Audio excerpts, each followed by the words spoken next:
नहीं, सारे इधर देखो बेसिक सीख गए कि हीट निकल रही है, हीट लग रही है, उसको क्या बोलते हैं, हीट ऑफ रिएक्शन। अब तुमको different different types of heat of reaction पढ़ना है, क्या क्या पढ़नी है वो देखते हैं अपन, ठीक है। अच्छा, हीट ऑफ रिएक्शन की एक बेसिक डेफिनेशन तो बता दी, अमाउंट ऑफ हीट इन्वॉल्व, मतलब इवॉल्व हो रही है या लग रही है, दोनों में से कुछ भी हो, ठीक है। तो भाई अमाउंट ऑफ हीट इवॉल्व या absorb number of moles of reactant, पहली चीज तो क्या बैलेंस होनी चाहिए और रिएक्टेंट कंप्लीटली रिएक्ट होने चाहिए, ये दो कंडीशन है। किसी भी चीज, देखो बेटा इधर heat of reaction del H R लिखेगा, वो क्या लिखेगा, del H R, heat of reaction. वो एक रिएक्शन लिख के देगा और बोलेगा क्या इसके लिए मैं हीट ऑफ रिएक्शन लिख सकता हूँ, सही है या गलत है। तो तुमको क्या देखना होगा रिएक्शन में कि वो बैलेंस रिएक्शन हो और उसके रिएक्टेंट क्या हो, कंप्लीटली रिएक्टेड हो। समझ में आया सभी को, बैलेंस रिएक्शन और कंप्लीटली रिएक्टेड।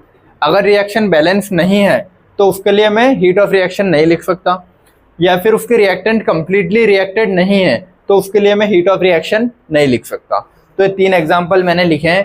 क्या इन तीनों में से मैं किन किन के लिए हीट ऑफ रिएक्शन लिख सकता हूँ, किन के लिए नहीं लिख सकता हूँ, या आप लोग देखो, अपना दिमाग लगाओ और बताओ अगर है तो। चलो, पहली इक्वेशन H2 + हाफ O2 से H2O बन रहा है। पहली तो बैलेंस है क्या, 2 इधर है 2 इधर है, 1 इधर है 1 इधर, बैलेंस है, ठीक है, पहला पॉइंट सही। कंप्लीट रिएक्ट हो रहे हैं क्या रिएक्टेंट, ठीक है। 2 थे 2 बने, कंप्लीट हो गए, 1 था 1 बन गया, तो कंप्लीट रिएक्ट हो गया ना, कुछ एक्स्ट्रा नहीं बचा ना। तो इसके लिए हीट ऑफ रिएक्शन में लिख सकता हूँ। ऐसे क्वेश्चन आते हैं कि किसके लिए हीट ऑफ रिएक्शन लिख सकते हैं, किसके लिए नहीं लिख सकते हैं। सॉल्व करने वाले क्वेश्चन अपन सारी हीट पढ़ने के बाद करेंगे, लेकिन ये इक्वेशन वाले यही कर लेंगे, ठीक है। H2O2 H2O, पहली चीज तो बैलेंस होनी चाहिए, बैलेंस नहीं है ना तो ये यही पॉइंट गलत हो जाता है कि बैलेंस ही नहीं है। फिर कंप्लीटली रिएक्ट हो रहे हैं क्या, 2 H तो रिएक्ट हो गए, दोनों ऑक्सीजन रिएक्ट नहीं हुए ना, एक ऑक्सीजन इधर रह जाएगा, तो इसीलिए इसके लिए मैं हीट ऑफ रिएक्शन नहीं लिख सकता। समझ में आया ना कैसे कर रहे हैं, ठीक है। ये रीजन है इसका, कंप्लीटली रिएक्टेड नहीं हो, बैलेंस नहीं है। इस वाले में बैलेंस है क्या, 2 इधर 2 इधर 2 इधर 2 इधर, बैलेंस तो है। कंप्लीट रिएक्ट है क्या, हाँ 2 रिएक्ट होके 2 बन गए, 2 रिएक्ट होके 2 बन गए, कंप्लीट रिएक्ट भी, दोनों पॉइंट सही है, तो इसके लिए मैं हीट ऑफ रिएक्शन लिख सकता हूँ। नहीं, एक भी अगर गलत पॉइंट जा रहा है तो नहीं है वो, फिर दोनों सारे पॉइंट सही होंगे तभी हीट ऑफ रिएक्शन लिखोगे, ठीक है।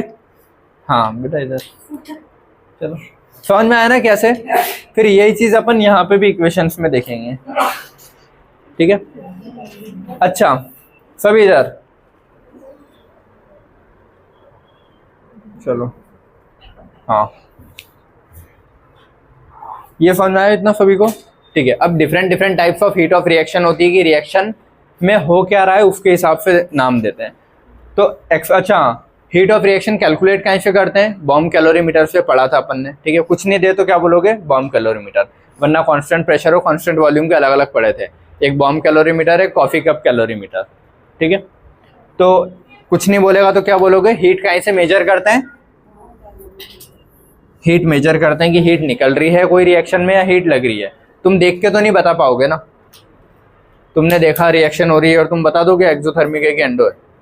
तो मेजर कहीं से करते हैं, कितनी हीट निकली है, बॉम्ब कैलोरीमीटर से, ठीक है। अब types of heat of reaction, कितनी अलग अलग टाइप ऑफ हीट, देखो हीट तो हर रिएक्शन में लग रही है निकल रही है, लेकिन वो रिएक्शन के हिसाब से नाम दे देते हैं अपन। रिएक्शन में अगर कोई चीज़ बन रही है, अब वो इसकी भी फिक्स डेफिनेशन है कि 1 मोल बनना चाहिए स्टैंडर्ड स्टेट से, ये वो कोई चीज़ बन रही है तो फॉर्मेशन की हीट, सारे इधर, कोई चीज़ बन रही है तो फॉर्मेशन की हीट, कोई चीज़ जल रही है कंबस्ट हो रही है मतलब ऑक्सीजन है तो कंबशन की heat.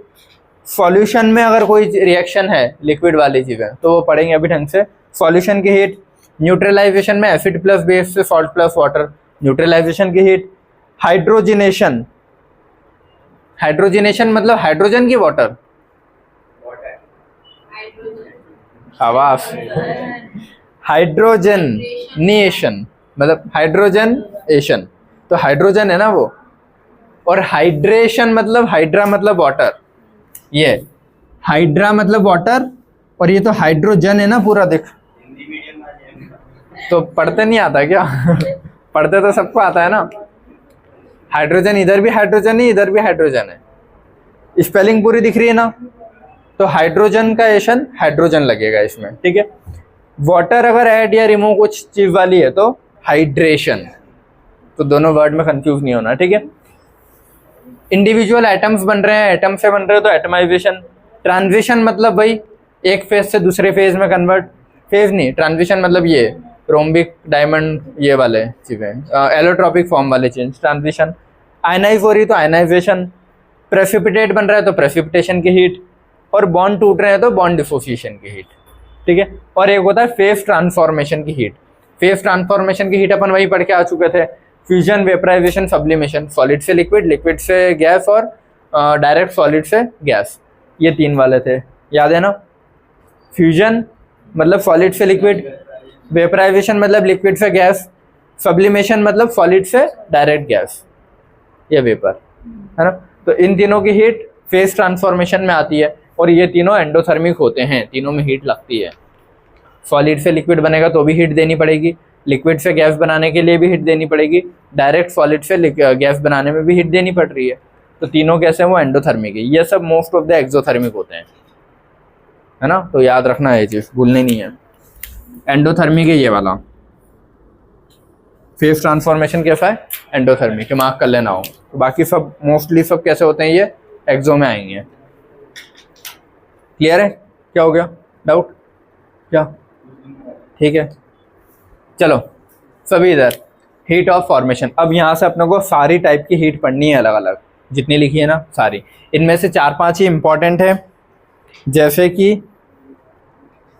Heat of formation, heat of combustion, heat of neutralisation और बॉन्ड डिसोसिएशन। ये 4 बस समझ गए कौन सी 4 हाईली इंपॉर्टेंट है। Heat of formation, combustion, neutralisation और बॉन्ड डिसोसिएशन वाली, ये 4 इंपॉर्टेंट है। बाकी सबके तो सिर्फ डेफिनेशन देखनी है और एक एक एग्जांपल देखने। क्लियर सभी को। चलो तो पहली हीट आज पढ़ लेते हैं अपन, बाकी हीट्स कल पढ़ेंगे, ठीक है।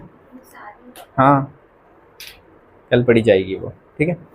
चलो पहला हीट ऑफ फॉर्मेशन, सब में डेल एच लगाना है, जो भी उनका नाम है उसको नीचे लिख देना। रिएक्शन था तो आर लिखा, फॉर्मेशन था तो एफ लिखा।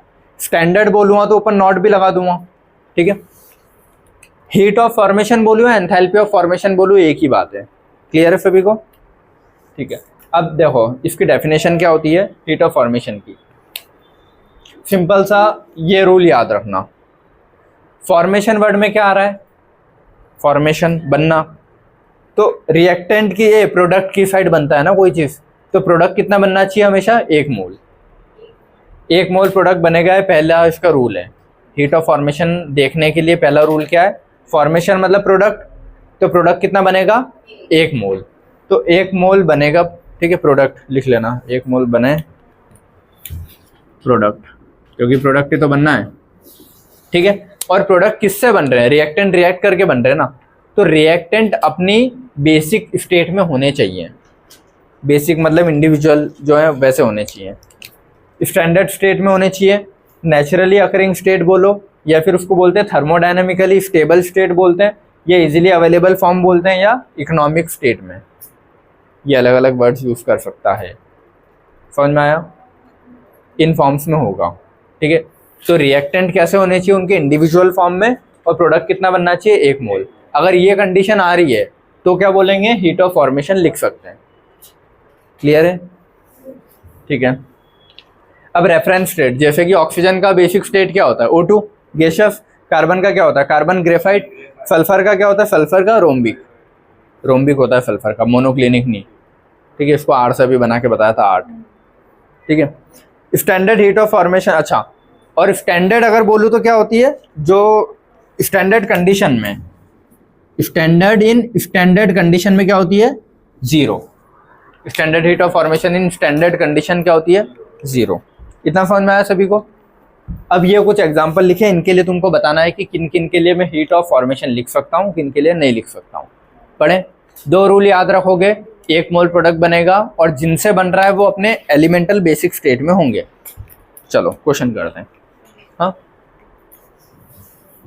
H2, अच्छा गैसियस लिखे हैं ना वो सब, बोलूँ नहीं बोलूँ गैसियस ही है। ठीक है।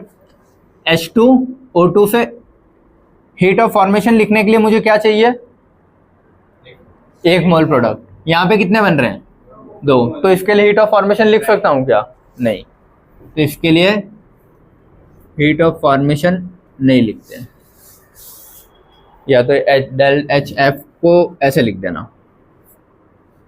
लेकिन हीट ऑफ रिएक्शन लिख सकता हूं क्या, हीट ऑफ रिएक्शन के लिए क्या है, बैलेंस होनी चाहिए और कंप्लीटली रिएक्टेड। 2 है मतलब 4 है 4 है, 2 है 2 है, बैलेंस है और बैलेंस है मतलब कंप्लीट रिएक्टेड भी होगा ना, बैलेंस तभी होती है जब कंप्लीट रिएक्ट होते हैं, ठीक है। तो इसके लिए मैं हीट ऑफ रिएक्शन तो लिख सकता हूं ना, तो हीट ऑफ रिएक्शन लिख सकता हूं, लेकिन हीट ऑफ फॉर्मेशन नहीं लिख सकता हूं। ठीक है, मैं एक काम करता हूं, पहला जो राइट लगा रहा हूं वो फॉर्मेशन के लगाऊंगा, दूसरे लगाऊंगा वो इसके लगाऊंगा, ठीक है। पक्का समझ में आ जाएगा, ऊपर ये डाल देना एक, इसमें ये।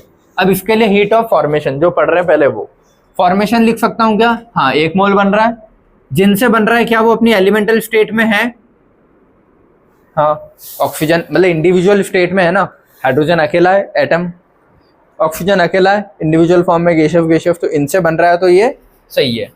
तो इसके लिए मैं हीट ऑफ फॉर्मेशन लिख सकता हूँ, हीट ऑफ रिएक्शन लिख सकता हूँ क्या, बैलेंस है, हाँ कंप्लीटली रिएक्टेड, तो दोनों लिख सकता हूँ। थर्ड, इसके लिए मैं हीट ऑफ फॉर्मेशन लिख सकता हूँ क्या, देखो 1 मोल बन रहा है, हाँ सही है, लेकिन क्या उनके एलिमेंटल स्टेट से बन रहा है, नहीं, ये तो CO2 पूरा कंपाउंड है ना, एलिमेंटल नहीं है ना, तो एलिमेंटल नहीं है तो इसकी वजह से ये तो नहीं लिख सकता, हाँ क्या, हाँ तो एलिमेंटल स्टेट में होने चाहिए उनके बेसिक स्टेट में, ये स्टैंडर्ड स्टेट में naturally occurring, thermodynamical state, easily available, ये सब वो चलेगा, मतलब एलिमेंट है कि नहीं, इंडिविजुअल कंपाउंड नहीं होने चाहिए, एलिमेंटल स्टेट में मिलने चाहिए, ठीक है। एलिमेंटल स्टेट, हाँ स्टैंडर्ड स्टेट या एलिमेंटल एक ही बात है, लिखा नहीं है बट हाँ। इसके लिए हीट ऑफ रिएक्शन लिख सकता हूँ,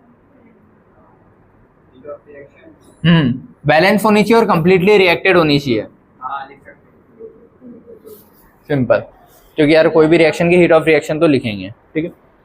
ये अगला चौथा, दोनों, क्योंकि देखो 1 मोल बन रहा है, एलिमेंटल से बन रहा है ना, कैल्शियम अलग है, कार्बन अलग है, ऑक्सीजन अलग है, तो उनके इंडिविजुअल टुकड़ों से बने तब बोलते हैं फॉर्मेशन, तो ये सही है, और कंप्लीटली रिएक्टेड है सब, तो ये भी लिख सकते हैं, समझ गए सभी। ये अगली H2, देखो इंडिविजुअल मतलब सिंगल सिंगल के फॉर्म में हाइड्रोजन अलग है, क्लोरीन अलग है, और HCl बन रहा है, 1 मोल भी बन रहा है, तो ये हीट ऑफ फॉर्मेशन लिख सकते हैं, हीट ऑफ रिएक्शन भी लिख सकते हैं ना, तो दोनों लिखेंगे। इसके लिए हीट ऑफ फॉर्मेशन नहीं है ना, क्योंकि 2 मोल बन गए ना, तो ये तो नहीं लिख सकता, लेकिन रिएक्शन तो लिख ही सकता हूँ, कंप्लीटली बैलेंस है, तो ये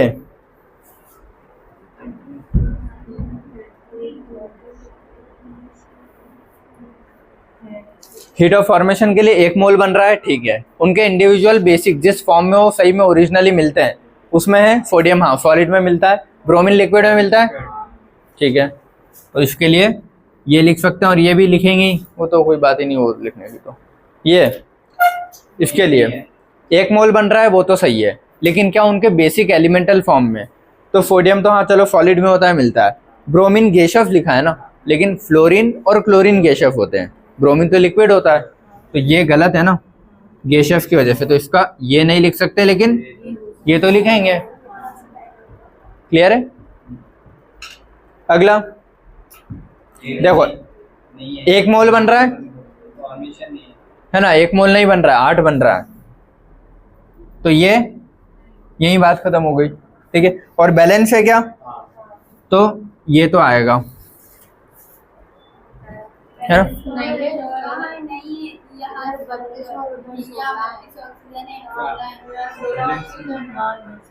32 का है, अच्छा ओके ओके, हाँ तो ये भी नहीं आएगा फिर, ठीक है ना। चिल्ला क्यों रहे हो? हाँ अगला देखो 1 मोल बन रहा है, ठीक है। क्या उनके बेसिक एलिमेंट, अतिका कौन से क्वेश्चन पे चल रहे हैं बताना जरा आंसर। अच्छा देख कैसे रहे, मैसेज कर लो पहले। ओह ठीक है तो समझ लो पहले। चलो हाँ लास्ट वाला 1 मोल बन रहा है, ठीक है। इनके बेसिक एलिमेंटल, ऑक्सीजन तो गैसियस में नहीं लिखा तो गैसियस में है ना। फॉस्फोरस वाइट, फॉस्फोरस वाइट और येलो है ना, ये बेसिक एलिमेंटल होते हैं। फॉस्फोरस रेड होता तो नहीं है वो, तो ये इसके बेसिक एलिमेंटल में है तो ठीक है। इसके लिए ये भी लिख सकते हैं और ये भी लिख सकते हैं। कहाँ पे तो क्या हुआ, वो तो कंपाउंड है ना।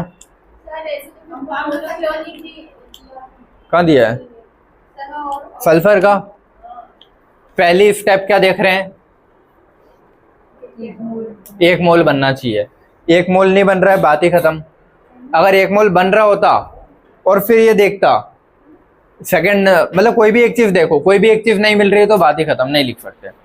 भले इधर ये मोनोक्लिनिक मिल गया लेकिन वो 8 गलत हो गया तो वहाँ नहीं, ये मिल गया वो भी मिल रहा है, दोनों है तो लिखेंगे। क्लियर है किस चीज का हीट ऑफ फॉर्मेशन, किस चीज का हीट ऑफ रिएक्शन। हाँ हाँ मोनोक्लिनिक है ना। अच्छा ठीक है, हाँ मोनोक्लिनिक नहीं है तो, लेकिन अपन ने यहीं से गलत कर दिया ना, ये इससे भी गलत है, इसको भी अंडरलाइन कर लो वैसे, ठीक है दोनों से। लेकिन पहले तो वो ज़्यादा दिखने में क्लियर दिख जाता है 1 मोल, वहाँ कोई झंझट ही नहीं है। 1 नहीं है तो बात ही खत्म, वहीं से गलत हो जाता है वो। क्लियर है सभी को, कोई डाउट? गुड। इसके हीट ऑफ फॉर्मेशन के लिए मैं तुमको लिखवा दूंगा, अभी रुको। सल्फर मोनोक्लिनिक में स्टेबल, अरे स्टेबल नहीं, उसके बेसिक एलिमेंटल स्टेट नहीं है वो। स्टेबल तो ठीक है जो भी है। एप्लीकेशंस सभी चीजों एप्लीकेशन पढ़े, चलो देखो हीट ऑफ फॉर्मेशन का हाँ एप्लीकेशन क्या है। प्रोडक्ट माइनस रिएक्टेंट करते हैं तो ओवरऑल हीट ऑफ रिएक्शन निकलती है, ठीक है। Compare stability of isomer, isomer stable है कि नहीं ये चेक करते हैं। जिसकी कम वैल्यू होगी वो ज़्यादा स्टेबल होगा, सिंपल है। कम एनर्जी की वैल्यू मतलब ज़्यादा स्टेबल, सिंपल है। मोर स्टेबल मतलब लोअर वैल्यू। तो ये भी उसी 3 कार्बन इसमें भी है, 3 कार्बन इसमें भी है। इसकी डेल एच एफ कितनी है -60, इसकी डेल एच एफ कितनी है -40। और ज़्यादा स्टेबल कौन है, जिसकी वैल्यू कम है। -60 कम होता है -40 से, है ना। इसमें किसी को डाउट तो नहीं है ना। -60 कम होता है -40 से, तो जो कम है वो ज़्यादा स्टेबल है, याद रखोगे, ठीक है। या फिर ऐसे देखो ना यार, जिसकी जितनी ज़्यादा नेगेटिव एक्सोथर्मिक वाली हीट वो उतना ज़्यादा स्टेबल होगा। क्लियर है? हाँ जितनी ज़्यादा नेगेटिव में एक्सोथर्मिक, देखो नेगेटिव मतलब एक्सोथर्मिक हीट निकल रही है, तो इसमें -60 हीट निकली है, इसमें -40। जितनी हीट निकली उतना ज़्यादा चीज़ें स्टेबल होगी ना, तो ये ज़्यादा स्टेबल होगा ऐसे भी देखोगे तो। या फिर ऐसे देख लो कि लोअर वैल्यू मतलब मोर स्टेबल, लेकिन विथ सिंबल, ठीक है। लोअर ये विथ साइन यही है, इसीलिए। क्लियर है सभी को? लेकिन ये चीज़ कब देख सकते हैं, अगर दोनों सेम आइसोमर है तो। अगर आइसोमर नहीं है तो मैं कंपेयर नहीं कर पाता कभी। जैसे ये CO2 की वैल्यू इतनी है, H2O की इतनी है, तो मैं नहीं बता पाऊंगा कि ये स्टेबल है कि ये, क्योंकि कंपाउंड ही अलग है ना, इसीलिए। सेम कंपाउंड होते तो ही बता पाते। तो वही लिखा है, this concept not use for comparing stability of 2 different molecule. जैसे ये stability can not be compare, ठीक है। अब मैं कुछ 4-5 पॉइंट लिख रहा हूँ, उनके तुमको फॉर्मेशन के रिएक्शंस बनानी है, ठीक है। उनके फॉर्मेशन के रिएक्शन बनाने के लिए क्या है, 1 मोल बनेगा और उनके एलिमेंटल स्टेट से बनेगा। तो 1 मोल बनाना और एलिमेंटल स्टेट से बनाना। क्लियर है? ये तुम्हारा काम है अभी। चलो हीट ऑफ फॉर्मेशन तुमको लिखना है। देखो जब तुम क्वेश्चंस करोगे ना कल, तो तुमको क्वेश्चन के आखिरी में एक लाइन लिख के आता है, find the heat of formation of ammonia, और स्टैंडर्ड की दे के रखेगा वो, ठीक है, या find the heat of formation of glucose, और स्टैंडर्ड की दे के रखेगा। तो जिसकी फाइंड करनी है उसकी रिएक्शन तो तुमको खुद को लिखनी पड़ेगी। जब क्वेश्चन करेंगे ना तो एक रिएक्शन तुमको खुद को लिखनी पड़ेगी, वो रिएक्शन फॉर्मेशन की लिखवानी है। तो कैसे लिखते हैं वो अपने को आना चाहिए। जैसे क्वेश्चन में बोला है, लास्ट लाइन क्वेश्चन में ये लिखी है, find the heat of formation of glucose in liquid, जो भी है, ठीक है। तो अपन इसके कैसे लिख रहे हैं, पहले तो ये लिखेंगे क्योंकि फॉर्म इसी का हो रहा है, और कितना हो रहा है, 1 मोल, ठीक है, 1 मोल बनना चाहिए। तो पहले प्रोडक्ट लिखोगे 1 मोल। अब वो प्रोडक्ट में इंडिविजुअल कितने एटम्स हैं, कितने, एक कार्बन, हाइड्रोजन और ऑक्सीजन। तो इन तीनों को उनके एलिमेंटल स्टेट में लिख दो, बातें नहीं। कार्बन की एलिमेंटल स्टेट क्या होती है, कार्बन ग्रेफाइट, तो कार्बन ग्रेफाइट लिखा। कितने कार्बन है, 6, तो 6 लिखा। हाइड्रोजन, हाइड्रोजन की एलिमेंटल क्या होती है, गैसियस में H2, H2 गैसियस में लिखा। कितने, 12, तो 6 2 12।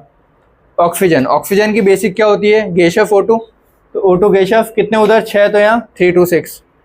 क्लियर है। ऐसे बाकी की भी लिखते हैं अब अपन, ठीक है। क्वेश्चन में लास्ट लाइन ये लिखी हुई है कि find the heat of formation of glucose in solid. तो मुझे क्या लिखना है, पहले इधर एक ग्लूकोज लिखना पड़ेगा ना, काई में, सॉलिड में, जो दिया है वो ऐसा लिखा अपन ने। अब उसमें जो एटम्स है कितने, कार्बन, हाइड्रोजन और ऑक्सीजन, 3 ही है ना, तो मैं 3 एटम लिख लूँ, कार्बन, ऑक्सीजन और हाइड्रोजन।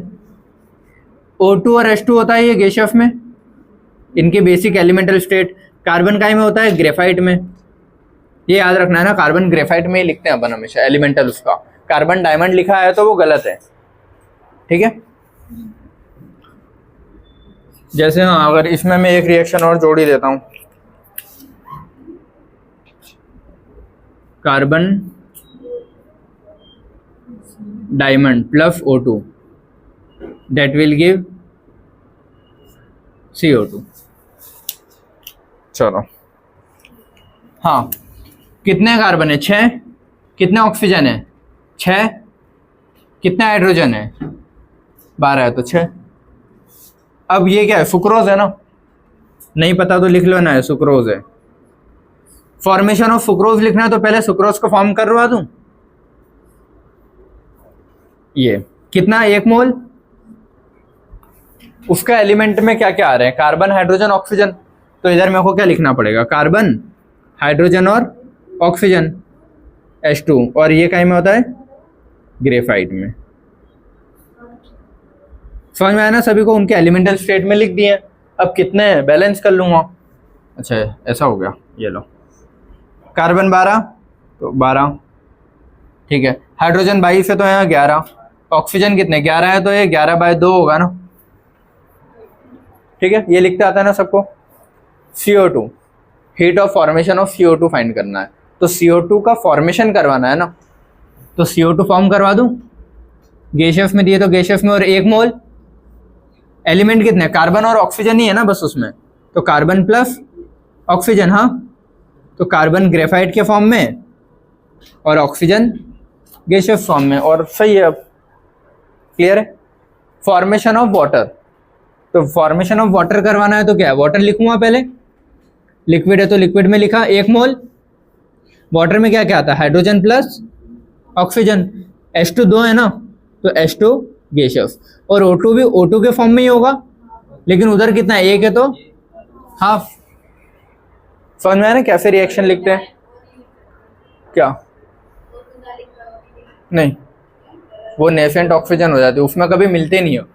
ऑक्सीजन हमेशा यहाँ पे O2 के फॉर्म में ही मिलेगी, O के फॉर्म में कभी नहीं मिलेगी, तो O2 के फॉर्म में ही लिखते हैं वो, ठीक है। उनके स्टैंडर्ड फॉर्म में लिखने हैं सारे। अगला, फॉर्मेशन ऑफ अमोनिया करना है। फॉर्मेशन ऑफ अमोनिया मतलब अमोनिया फॉर्म करने के लिए अमोनिया लिख दूँ, गैसियस में दिया हुआ तो गैसियस में 1 मोल बनेगा हमेशा। कहीं कहीं से बनता है, नाइट्रोजन प्लस हाइड्रोजन से। नाइट्रोजन कहीं में होता है, N2 होता है ना, तो N2 क्या होता है, गैसियस। हाइड्रोजन भी क्या होता है, H2 और गैसियस होता है। अब उधर कितने, 1 नाइट्रोजन है तो यहाँ क्या करूँगा, हाफ। समझ में आता है ना। और हाइड्रोजन उधर कितने, 3, यहाँ कितने, 2, तो इसको क्या लिखूँ, 3/2 लिख सकता हूँ ना, तो ये 2 से 2 कैंसिल हो जाता है, सिखाया था तो 3 बचा, ठीक है। अगर कोई भी ऑड डिजिट में आ रहा है तो कैसे सॉल्व करते हैं, सीधा वो ऑड डिजिट और जो है नीचे लिखा है उसको नीचे लिख दो। क्लियर है। तो अब ये इसकी हीट ऑफ फॉर्मेशन की रिएक्शन बन गई। अब ये मैंने तुमको और कुछ लिखे, इनमें से किन किन की हीट ऑफ फॉर्मेशन हो सकती है वो बताना है, ठीक है।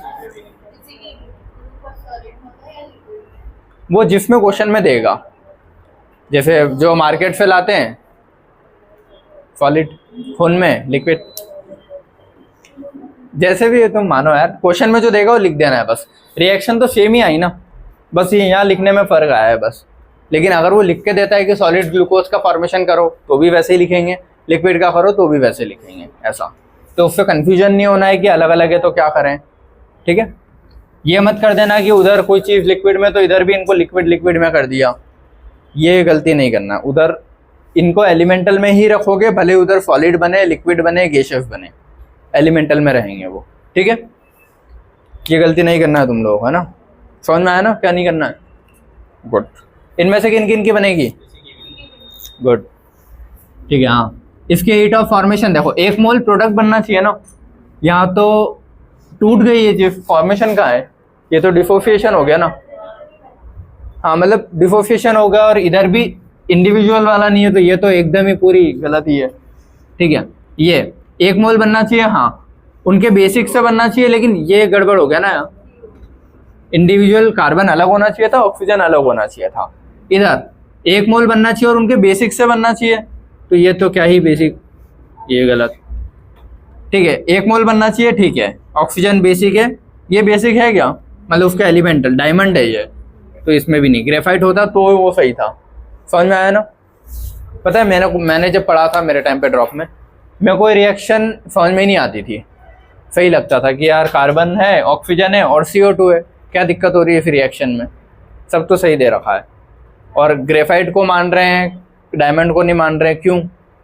कभी ये सही कर देते हैं, कभी वो सही कर देंगे, कुछ भी करते रहते हैं, ये लगता था। लेकिन अब समझ में आ गया तुम लोगों को, ग्रेफाइट उसके एलिमेंटल स्टेट में मिलता है, इसीलिए ग्रेफाइट को स्टैंडर्ड माना जाता है, डायमंड को नहीं मानते।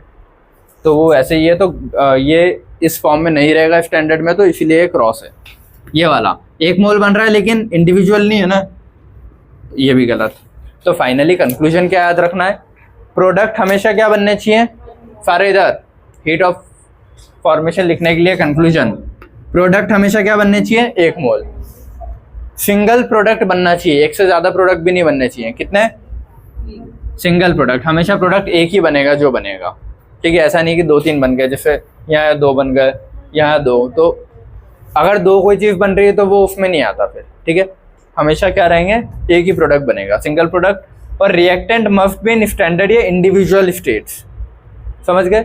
स्टैंडर्ड और इंडिविजुअल अलग अलग, जितने भी आइटम होंगे उसमें सब अलग अलग प्रेजेंट होते हैं। क्लियर है सभी को? तो यहाँ पे तुम्हारा फॉर्मेशन का थ्योरी वाला पार्ट खत्म होता है। इसका क्वेश्चन वाला पार्ट भी आता है, लेकिन क्वेश्चन अपन फिर सबके साथ में करेंगे। क्लियर है सभी को?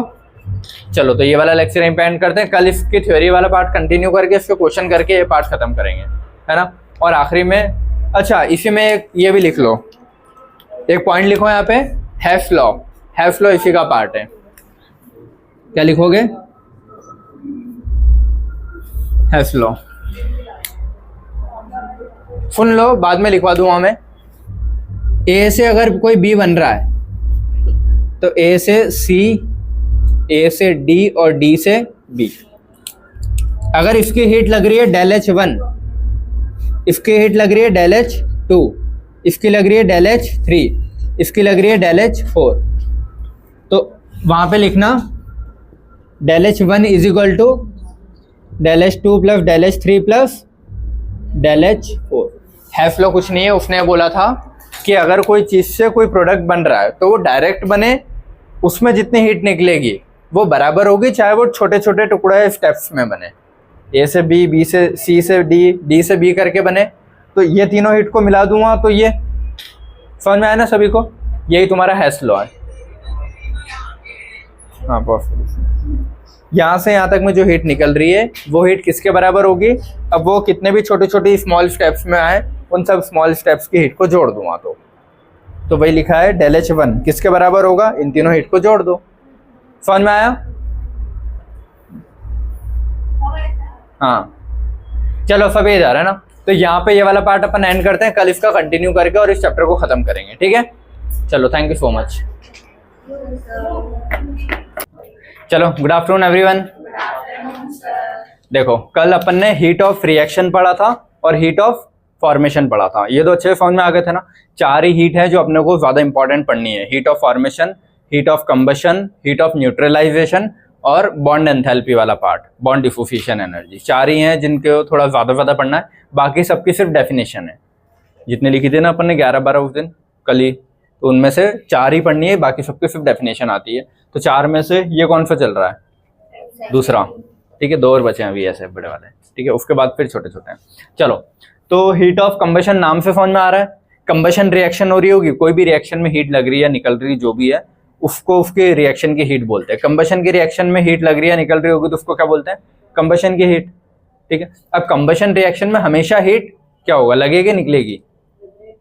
लिबरेट होगी, है ना। कोई भी चीज जल रही तो हीट लिबरेट होती है ना, ठीक है। तो हमेशा ये क्या होगा? एक्सोथर्मिक रिएक्शन होगी, ठीक है।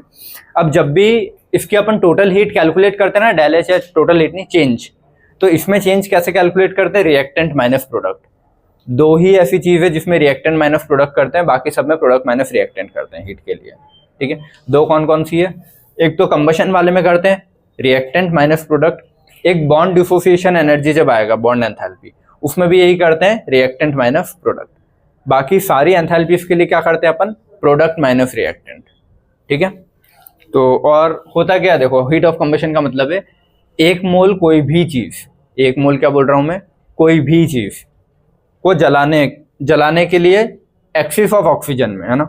एक मोल कोई भी चीज को जलाऊंगा तो ऑक्सीजन तो मुझे अनलिमिटेड चाहिए ना, ऐसा नहीं है कि ऑक्सीजन लिमिट रखूं तो पूरी थोड़ी ना जलेगी कोई चीज। समझ गया ना क्या बोल रहा हूं मैं? ऑक्सीजन बहुत सारी होनी चाहिए और वो एक मोल कोई भी चीज को जलने में जितनी एनर्जी रिलीज हो रही है उसको क्या बोलते हैं? Heat of combustion. जब भी कोई चीज कंबस्ट होगी दो ही प्रोडक्ट बनते हैं, ठीक है, CO2 और वाटर। अगर CO2 नहीं बन रहा है इसका मतलब क्या है? कि पूरी नहीं जली है या फिर ऑक्सीजन कम है इधर। समझ में आया ना? तो इस चीज को अब अपन इससे देखते हैं। Amount of heat evolve, heat relieve होती है तो मतलब क्या? एक्सोथर्मिक है। व्हेन 1 मोल ऑफ सब्सटेंस, अब ये सब्सटेंस एलिमेंट वाला भी हो सकता है, कंपाउंड भी हो सकता है। फॉर्मेशन में अपन ने क्या पढ़ा था? उनके एलिमेंटल से फॉर्म होता है, लेकिन कंबशन के लिए तो कोई भी चीज जलाना है ना बस। अब वो एलिमेंटल फॉर्म में हो, उसके कंपाउंड फॉर्म में हो, कितना भी बड़ा कंपाउंड हो, कुछ भी हो चलेगा, ठीक है। बस एक मोल होना चाहिए उसका। तो एक मोल कोई भी सब्सटेंस होना चाहिए। इफ कंप्लीटली बर्न, कोई भी चीज जब कंप्लीटली बर्न होगी तो बनेगा क्या? हमेशा CO2। ये समझ में आया, ठीक है। और oxidised in excess of oxygen, ये वर्ड भी इंपॉर्टेंट है कि ऑक्सीजन जब बहुत ज्यादा होगी तभी तो पूरा जल पाएगा, ऑक्सीजन लिमिट कर दी तो कंप्लीट बर्न नहीं होगा, ठीक है। तो इसकी हीट चेंज कैसे लिखते हैं? Reactant minus product. तो इसका डेल एच याद रखना, रिएक्टेंट माइनस प्रोडक्ट है। और एक बॉन्ड डिसोसिएशन एनर्जी, उसमें भी यही है, बॉन्ड डिसोसिएशन एनर्जी, उसमें भी आता है रिएक्टेंट माइनस प्रोडक्ट। बाकी सब में क्या आता है? प्रोडक्ट माइनस रिएक्टेंट, बाकी कुछ भी हो, ठीक है। तो ये मार्जिन पे कहीं लिख लेना, del H product minus reactant minus product. ये कहीं का, सॉरी हाँ, कंबशन का है ना, कंबशन में, और बाकी सब में प्रोडक्ट माइनस रिएक्टेंट। तो ये दो अलग हैं और ये अलग है। क्लियर है सभी को? हमेशा एक्सोथर्मिक होगी, ये समझना, ठीक है। अच्छा, कौन सी ऐसी थी जो एंडोथर्मिक थी? फेस चेंज वाली तीनों, फ्यूजन, वेपराइजेशन और इवापोरेशन, हाँ सॉरी सब्लिमेशन, या तीन जो थी ना, वो तीनों कैसी थी? एंडोथर्मिक। क्योंकि सॉलिड से लिक्विड में कन्वर्ट करने के लिए भी हीट देनी पड़ेगी, लिक्विड से वेपर बनाने के लिए भी हीट देनी पड़ती है, या फिर बोलूँ डायरेक्ट सॉलिड से वेपर बनाने के लिए भी हीट देनी पड़ेगी। तो वो तीनों में क्या हीट देनी पड़ रही है, तो कैसी थी वो? एंडोथर्मिक। बाकी सारी हीट कैसी होगी? एक्सोथर्मिक, याद रखना है, ठीक है। तो del H formation reaction should be balance. हाँ, फॉर्मेशन की जो रिएक्शन थी ना कल जो पढ़ी थी अपन ने, कंबशन नहीं, फॉर्मेशन वाली, वो भी बैलेंस रहती है और ये भी कैसे रहती है? बैलेंस रिएक्शन होनी चाहिए, ठीक है। अब देखो, एक मोल कोई भी सब्सटेंस हो चलेगा ना, तो यहां लिख लेना एक मोल कोई भी सब्सटेंस। जरूरी नहीं कि वो किस फॉर्म में है, क्या है, ओरिजिनल फॉर्म में मिलता है नहीं मिलता है, बस एक मोल होना चाहिए कोई भी, ठीक है। ऑक्सीजन काय में होनी चाहिए? एक्सिस में, मतलब अनलिमिटेड होनी चाहिए। वो लिख के दे नहीं दे, मान लेना कि ऑक्सीजन एक्सिस में ही है, ठीक है। हमेशा प्रोडक्ट क्या बनते हैं? CO2 और वाटर। अगर प्रोडक्ट CO बन रहा है, इफ CO फॉर्म मतलब इनकम्प्लीट ऑक्सीडेशन है ना, इनकम्प्लीट, ये भी लिख लेना कि अगर प्रोडक्ट में क्या बन रहा है, CO2 की जगह CO बन रहा है, मतलब ऑक्सीजन कम रही होगी ना, तो इनकम्प्लीट ऑक्सीडेशन हुआ है, कंप्लीट ऑक्सीडेशन नहीं हुआ है। लेकिन अपनी डेफिनेशन क्या बोलती है कंबशन की, कि कंप्लीट ऑक्सीडेशन होना चाहिए। तो अगर कहीं प्रोडक्ट में तुमको CO दिख जाए तो समझ जाना वो कंबशन में नहीं लिखोगे फिर उसको, ठीक है। पढ़े अब आगे का, चलो अब ये कुछ मैंने एग्जांपल्स लिखे हैं, इसके तुमको हीट ऑफ कंबशन बताना है कि होगी कि नहीं, और हीट ऑफ फॉर्मेशन बताना है। फॉर्मेशन वो जो कल पढ़ी थी, कंबशन वो जो अभी पढ़ रहे हैं, ठीक है। हाँ, पहला इसका हीट ऑफ कंबशन होगा कि नहीं। कंबशन के लिए पहली कंडीशन क्या है, 1 मोल होना चाहिए। 1 मोल है, ये कुछ नहीं लिखा तो एक ही है। 1 मोल कुछ भी हो, ग्रेफाइट हो, कार्बन हो, CO2 हो, ग्लूकोज हो, बेंजीन हो, कुछ भी हो, बस 1 मोल होना चाहिए वो चीज। तो 1 मोल है, ऑक्सीडेशन होकर CO2 और वाटर लिखा नहीं, लेकिन वाटर बनेगा वो साथ में, ठीक है। यहाँ पे इसलिए नहीं बन रहा है क्योंकि सिर्फ कार्बन ही था इधर, और मतलब ऑर्गेनिक कोई भी कंपाउंड लेते हो तो उसमें हाइड्रोजन आता है, मीथेन सबसे छोटा है, हाइड्रोजन आता है। तो अगर इसमें हाइड्रोजन ही नहीं आ रहा है तो वाटर भी नहीं बनाया है। लेकिन अगर इधर हाइड्रोजन होता तो वाटर भी बनता है, याद रखना है ये, ठीक है। तो यहाँ पे C+O2 से क्या बन रहा है, CO2, तो इसका हीट ऑफ कंबशन लिख सकता हूँ ना, और बैलेंस भी है, तो हीट ऑफ कंबशन लिखाएगी। हीट ऑफ फॉर्मेशन, फॉर्मेशन के लिए अपन ने क्या देखा था, हीट ऑफ फॉर्मेशन के लिए 1 मोल प्रोडक्ट बनना चाहिए। फॉर्मेशन के लिए चीज फिक्स थी ना, प्रोडक्ट कितना बनेगा हमेशा, क्योंकि जो चीज फॉर्म हो रही है वो 1 मोल, कंबशन में जो चीज जल रही है वो 1 मोल, दोनों में फर्क समझ में आ गया ना, उधर इधर 1 मोल, इसमें इधर 1 मोल, क्लियर है। तो फॉर्मेशन में ये चीज फॉर्म हो रही तो कितनी बननी चाहिए, 1 मोल। इधर यहाँ जल रही तो कितनी जलनी चाहिए, 1 मोल। तो 1 मोल, हाँ ठीक है बना है, लेकिन किससे बनना चाहिए, उनके एलिमेंटल फॉर्म से। मतलब इसमें कौन कौन से 2 टर्म आ रहे हैं, कार्बन और ऑक्सीजन, तो कार्बन अलग ऑक्सीजन अलग, तो हाँ ठीक है, तो इसकी हीट ऑफ फॉर्मेशन भी लिख सकते हैं। समझ में आया ना, कल अपन ने लिख के देखी थी बहुत सारी, जैसे ग्लूकोज की फॉर्मेशन या किसी भी चीज की फॉर्मेशन के लिए उसके इंडिविजुअल एटम को इधर लिख दो बस। जैसे इसमें CO और O है तो C को अलग करो, O को अलग करो, उनसे बनता है। CO से कभी नहीं बन सकता, ठीक है, ध्यान रखना है। कंपाउंड से कभी नहीं बनेगा, उनके एलिमेंटल से ही बनता है।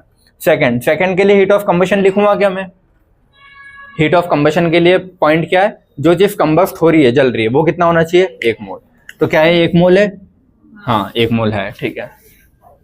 अब 1 मोल है और C है, O है, CO2 बैलेंस भी है, तो ठीक, और इधर CO2 बन भी रही है, तो कंप्लीट ऑक्सीडेशन हो गया होगा, तो हीट ऑफ कंबशन लिख सकते हैं। हीट ऑफ फॉर्मेशन, फॉर्मेशन के लिए जो चीज फॉर्म हो रही है वो कितना होना चाहिए, 1 मोल। तो 1 मोल ये फॉर्म हो रहा है, ठीक है, सही बात है। क्या उसके एलिमेंटल अलग अलग वाले से हो रहा है, इसमें क्या दिख रहा है, कार्बन और ऑक्सीजन, तो इधर क्या कार्बन ऑक्सीजन अलग अलग है, हाँ है, तो इसकी हीट ऑफ फॉर्मेशन, अच्छा हाँ ठीक है, हाँ इसमें कार्बन ऑक्सीजन तो है, लेकिन वो अपने एलिमेंटल नेचुरल फॉर्म में होने चाहिए। कार्बन नेचुरल या उसका एलिमेंटल फॉर्म ग्रेफाइट होता है, ना कि डायमंड, ठीक है। तो कार्बन का ग्रेफाइट फॉर्म होता तो मैं बोलता हाँ, लेकिन कार्बन का जो डायमंड वाला फॉर्म है वो नहीं ये रखता है, ठीक है। तो कार्बन डायमंड वाले की वजह से इसको मैं फॉर्मेशन नहीं बोलूंगा, ठीक है। देखो इंडिविजुअल है ये समझ में आता है, लेकिन वो इंडिविजुअल जैसे नेचुरली एग्जिस्ट करते हैं वैसे होने चाहिए। ऑक्सीजन गैसियस में होती तो जी लिख के देगा गैसियस, कार्बन ग्रेफाइट के फॉर्म में होता है नेचुरली, ना कि डायमंड उसका जो है, ठीक है। तो ग्रेफाइट और ऑक्सीजन होता तो वो सही होता, लेकिन डायमंड ऑक्सीजन है तो गलत है वो।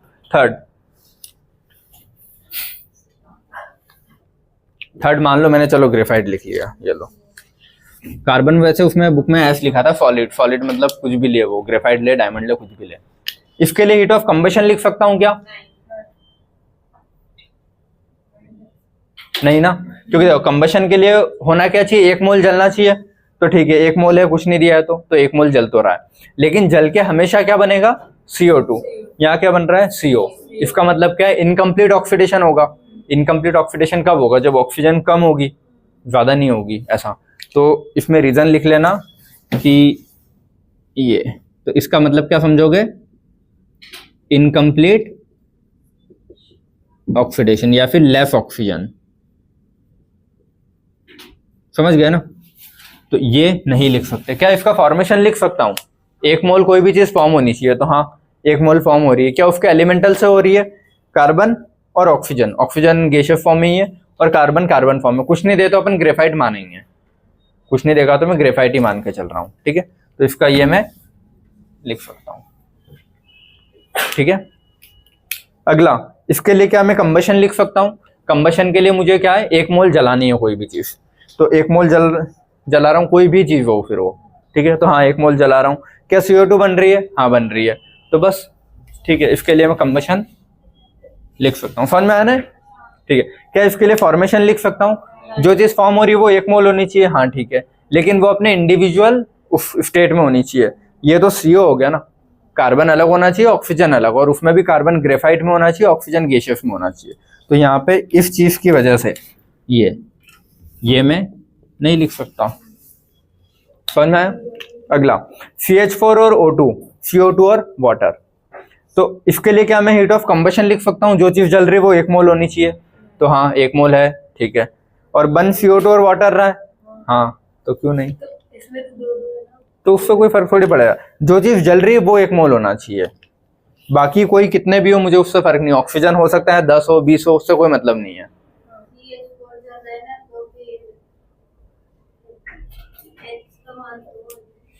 देखो तुमको बस एक चीज देखनी है कि जो चीज जल रही है वो कोई भी हो लेकिन 1 मोल होनी चाहिए बस। तो ये कोई भी है, चलो मीथेन दिया है लेकिन 1 मोल तो है ना, कुछ नहीं दिया है, तो जो चीज जल रही है उसी का मोल देखना है। ऑक्सीजन तो हमेशा एक्सिस में होगा, ऑक्सीजन 10 लगे 20 लगे आधा लगे 1 लगे 2 कोई फर्क नहीं पड़ता उससे। ये 1 मोल होना चाहिए पहली कंडीशन। और जब मुझे पता है कि कोई भी चीज पूरी जलने पे हमेशा CO2 निकलेगी, तो इसको जलने पे CO2 निकल रही है, हाँ हाइड्रोजन था तो हाइड्रोजन से वाटर भी रिमूव होगा। समझ में आता है इतना? तो 1 मोल जलने पे CO2 और वाटर रिमूव हो रहा है, दैट्स इट। क्लियर है इतना? तो इसके लिए मैं कंबशन लिख सकता हूँ ना। क्या इसके लिए मैं फॉर्मेशन लिख सकता हूँ? फॉर्मेशन नहीं लिख सकता ना। 1 मोल फॉर्म हो रहा है ठीक है, लेकिन वैसे यहाँ 2 प्रोडक्ट बन रहे हैं, अपन ने बोला था एक ही प्रोडक्ट बनना चाहिए, और इधर भी ये मीथेन के फॉर्म में, कार्बन अलग नहीं है, तो इसके लिए मैं ये नहीं लिख सकता। क्लियर है? समझ में आया इतना सभी को? हाँ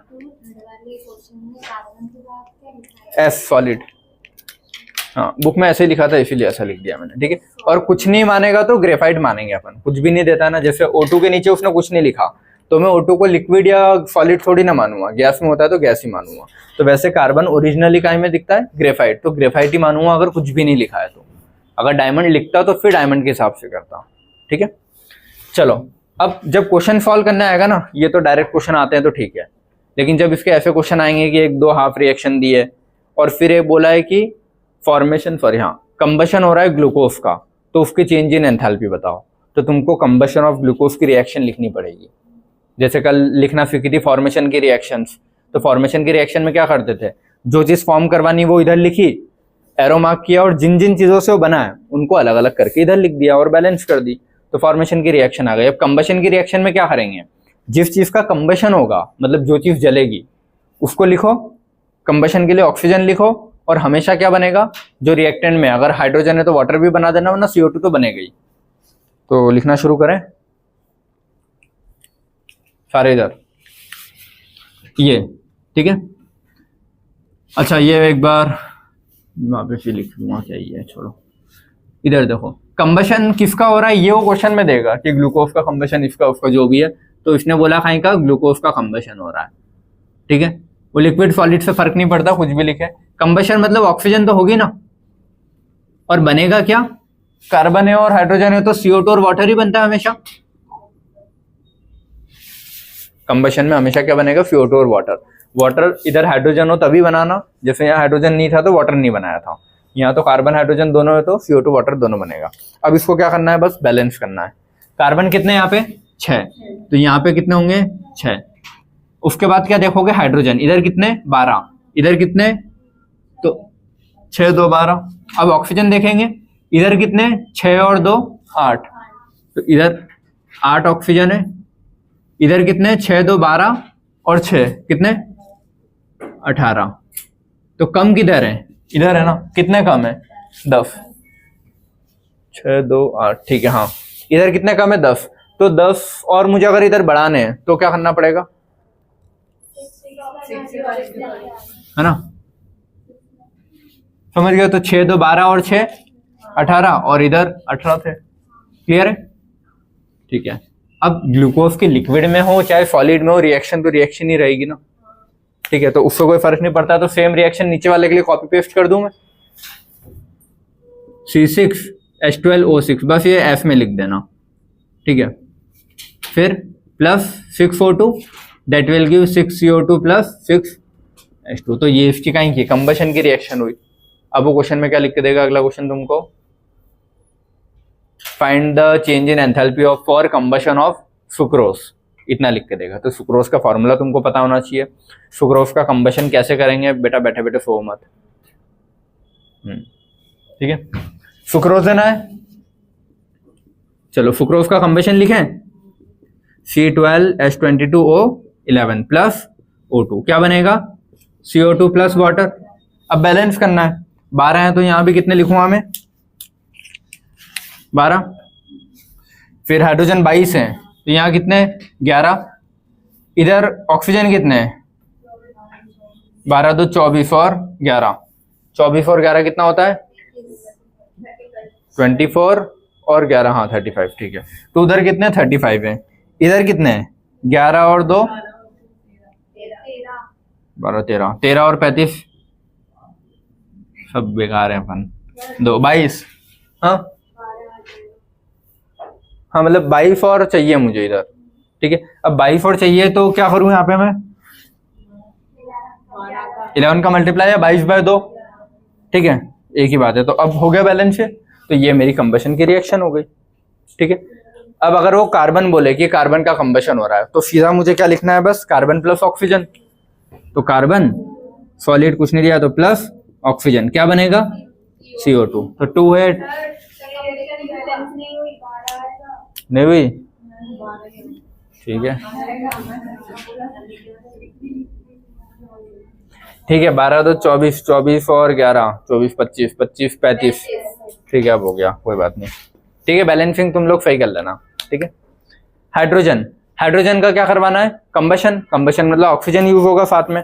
तो यहाँ पे भी क्या लिखूंगा मैं, H2 plus O2 that will give, यहाँ CO2 मत बना देना है ना, क्योंकि कार्बन ही नहीं है तो कैसे बनाओगे, ठीक है। अब वाटर बना, वाटर कितना 2, तो ये 2, ऑक्सीजन 1 है तो यहाँ कितना लिखूंगा, हाँ, तो ये इसके कंबशन की रिएक्शन होगी, क्लियर है। और 1 मोल ही जलाना है जो भी कर रहे हो, है ना सब में। नेफ्थलीन, क्या प्रोडक्ट में कुछ भी बने उससे फर्क नहीं पड़ेगा, जलेगा हमेशा 1 मोल। अब उस 1 मोल से प्रोडक्ट के 10 मोल बने, 20 बने, 1 बने, आधा बने, कोई फर्क नहीं है, लेकिन जलेगा हमेशा 1 मोल, ठीक है। नेफ्थलीन, नेफ्थलीन C10H8 होता है, कोई याद नहीं रखना, वो क्वेश्चन में लिख के देगा, ठीक है। बट तुमको अगर कंबशन की रिएक्शन बनाने बोले तो बना लोगे, C10H8 कंबशन मतलब O2, CO2 प्लस वाटर, ठीक है। अब इधर 10 है तो इधर कितने लिखूंगा, 10, ठीक है। अब हाइड्रोजन कितने हैं, 8 है तो यहाँ 4, ऑक्सीजन कितने इधर 20 और 4 14, 24, ठीक है। इधर कितने 2 तो 12, 12 2 24, ठीक है। तो ये इसकी कंबशन की रिएक्शन हो गई। समझ में आया ना सभी को कैसे कर रहे हैं, क्योंकि जब क्वेश्चन आएगा तो वहां तुमको खुद को लिखनी पड़ती है कंबशन और फॉर्मेशन की रिएक्शन, वो क्वेश्चन में लिख के नहीं देगा।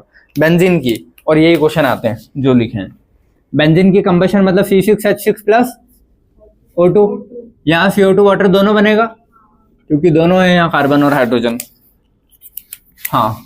फिर कार्बन कितने 6 तो 6, हाइड्रोजन कितने यहाँ 6 तो यहाँ 3, ऑक्सीजन कितने हो गए 6 2 12 और 3 13 14 15, तो यहाँ 15/2, ठीक है। समझ में आना इतना, ठीक है। अब इसकी एप्लीकेशन है, एप्लीकेशन एक ही है कैलोरीफिक वैल्यू, और ये कैलोरीफिक वैल्यू वाला टॉपिक अपन ने हीट में पढ़ लिया था, हीट कैपेसिटी जब पढ़ रहे थे, याद है। 1 ग्राम कोई भी सब्सटेंस के जलने से कितनी एनर्जी मिलती है या हीट रिलीफ होती है, उसको बोलते हैं कैलोरीफिक वैल्यू। क्या बोलते हैं, 1 ग्राम कोई भी सब्सटेंस को जलने से कितनी हीट मिलती है, दैट इज कैलोरीफिक वैल्यू।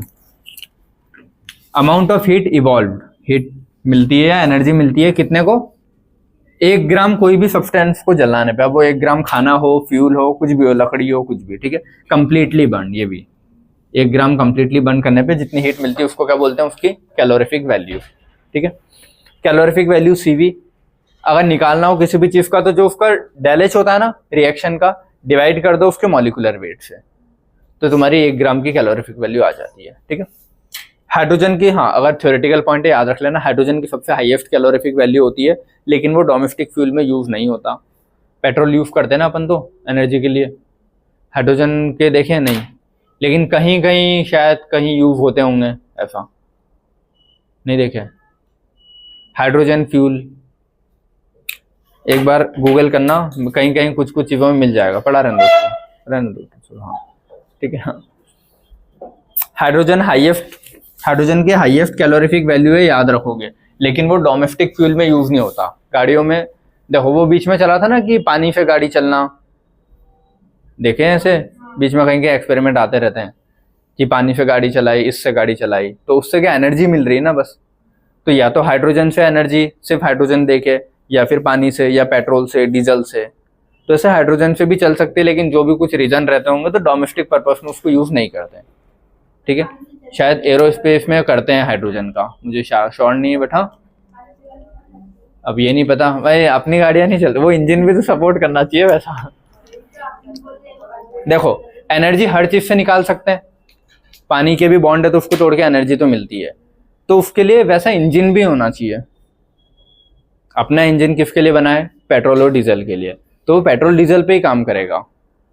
ऐसा कोई इंजन बनेगा जो वाटर से एनर्जी निकाल पाए तो वो वाटर पे चलेगा, ऐसा है। ठीक है, तो मैक्सिमम वैल्यू देखो, मैं जितनी ज्यादा कैलोरीफिक वैल्यू उतना ज्यादा एफिशिएंट वो फ्यूल, उतना ज्यादा बेस्ट फ्यूल। ठीक है, अब ये क्वेश्चन है, ऐसा कुछ क्वेश्चन आते हैं तो पहले भी करवाए मैंने। ठीक है, find the calorific value of glucose, glucose की कैलोरीफिक वैल्यू बताओ। इसका मतलब क्या हुआ, मैंने बोला ग्लूकोज की कैलोरीफिक वैल्यू बताओ, इसका मतलब क्या हुआ, 1 ग्राम ग्लूकोज को जलाने पे कितनी एनर्जी मिलती है। तो इस रिएक्शन का डेल एच वो हमेशा देके रखेगा। इसका मतलब क्या होता है, डेल एच का मतलब कि ग्लूकोज का वजन कितना होता है, 180 ग्राम। 1 मोल का 180 ग्राम होता है ना, 1 मोल ही जलाते हैं हमेशा, तो 180 ग्राम ग्लूकोज को जलाने में, या फिर बोलूं 1 मोल को जलाने में कितनी हीट रिलीज होती है, -2900 किलो जूल पर मोल। लेकिन कैलोरीफिक वैल्यू क्या होता है, 1 ग्राम को जलाने में, है ना, 1 मोल नहीं 1 ग्राम, तो 1 ग्राम को जलाने में कितनी लगेगी, -2900 अपॉन 180 किलो जूल पर मोल। समझ गए, आंसर है इसका कितना है, कहाँ गया, 16.11। वो याद नहीं रखना, सॉल्व कर लेना तुम्हारे हिसाब से, राउंड फिगर में सब 3000 कर लेना उसको। ठीक है, हो जाएगा, सब कट जाएगा। तो 180 ग्राम, या फिर क्या बोलूं इसको मैं, 1 मोल। तो ग्राम में पूछते हैं ना कैलोरीफिक, तो ऐसे निकालते हैं। क्लियर है, तो कोई भी सब्सटेंस की बोलेगा तो निकाल लोगे। इतना समझ में आया सभी को।